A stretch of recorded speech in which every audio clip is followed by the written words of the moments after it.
ಬಂಧುಗಳೇ ನಮಸ್ಕಾರ.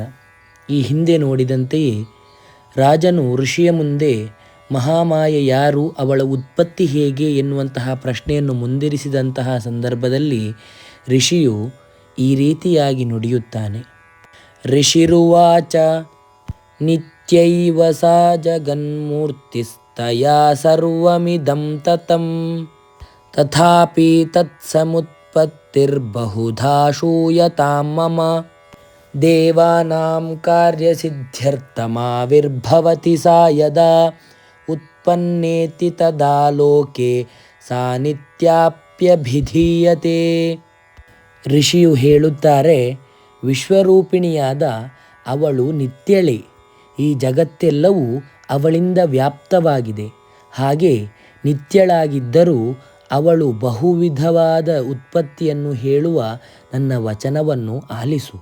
ಅವಳು ಯಾವಾಗ ದೇವತೆಗಳ ಕಾರ್ಯಸಿದ್ಧಿಗಾಗಿ ಆವಿರ್ಭವವನ್ನು ಹೊಂದುತ್ತಾಳೆಯೋ ಆಗ ಅವಳು ನಿಜವಾಗಿ ನಿತ್ಯಳಾಗಿದ್ದರೂ, ಅಂದರೆ ಹುಟ್ಟಿದವಳು ಎಂದು ಲೋಕದಲ್ಲಿ ವ್ಯವಹರಿಸಲ್ಪಡುತ್ತಾಳೆ.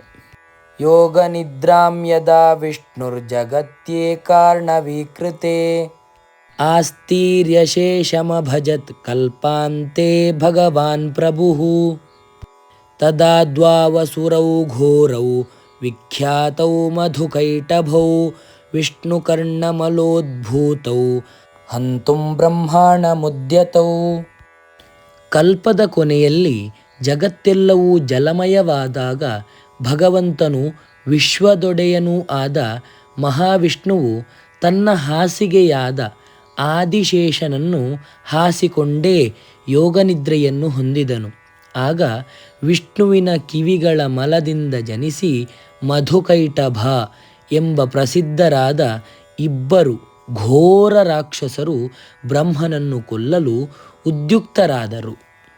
ಸನಾಭಿಕಮಲೆ ವಿಷ್ಣೋ ಸ್ಥಿತೋ ಬ್ರಹ್ಮ ಪ್ರಜಾಪತಿಃ ದೃಷ್ಟ್ವಾ ತಾವಸುರೌ ಚೋಗ್ರೌ ಪ್ರಸುಪ್ತಂ ಚ ಜನಾರ್ದನಂ ತುಷ್ಟಾವಯೋಗನಿದ್ರಾಂ ತಾಮೇಕಾಗ್ರಹೃದಯಸ್ಥಿತಃ ವಿಬೋಧನಾರ್ಥಾಯ ಹರೇರ್ಹರಿನೇತ್ರಕೃತಾಲಯಾಂ ವಿಶ್ವೇಶ್ವರೀಂ ಜಗದ್ಧಾತ್ರೀಂ ಸ್ಥಿತಿಸಂಹಾರಕಾರಿಣೀಂ ನಿದ್ರಾಂ ಭಗವತೀಂ ವಿಷ್ಣೋರತುಲಾಂ ತೇಜಸ್ಸಃ ಪ್ರಭುಃ. ವಿಷ್ಣುವಿನ ನಾಭೀಕಮಲದಲ್ಲಿದ್ದ ಬ್ರಹ್ಮ ಪ್ರಜಾಪತಿಯು ಉಗ್ರರಾದ ಆ ಅಸುರರಿಬ್ಬರನ್ನೂ ನೋಡಿದನು ಮತ್ತು ನಿದ್ರಿಸುತ್ತಿದ್ದ ಜನಾರ್ದನನನ್ನು ಮತ್ತೊಂದೆಡೆಯಲ್ಲಿ ನೋಡಿದನು. ಶ್ರೀಹರಿಯನ್ನು ಎಚ್ಚರಗೊಳಿಸುವುದಕ್ಕಾಗಿ ಆತನ ಕಣ್ಣುಗಳಲ್ಲಿ ಮನೆ ಮಾಡಿದ್ದ ಯೋಗನಿದ್ರೆಯನ್ನು ಏಕಾಗ್ರ ಮನಸ್ಸಿನಿಂದ ಸ್ತುತಿಸಿದನು. ವಿಶ್ವೇಶ್ವರಿಯೂ ಜಗದ್ಧಾರಕಳು, ಜಗತ್ತಿನ ಸ್ಥಿತಿ ಸಂಹಾರಗಳಿಗೆ ಕಾರಣಳು, ಅನುಪಮಳು, ತೇಜೋರೂಪನಾದ ವಿಷ್ಣುವಿನ ಭಗವತಿಯೂ ಆದ ಯೋಗನಿದ್ರೆಯನ್ನು ಪ್ರಜಾಪತಿಯೂ ಆದ ಬ್ರಹ್ಮನು ಸ್ತುತಿಸುವುದಕ್ಕೆ ತೊಡಗಿದನು.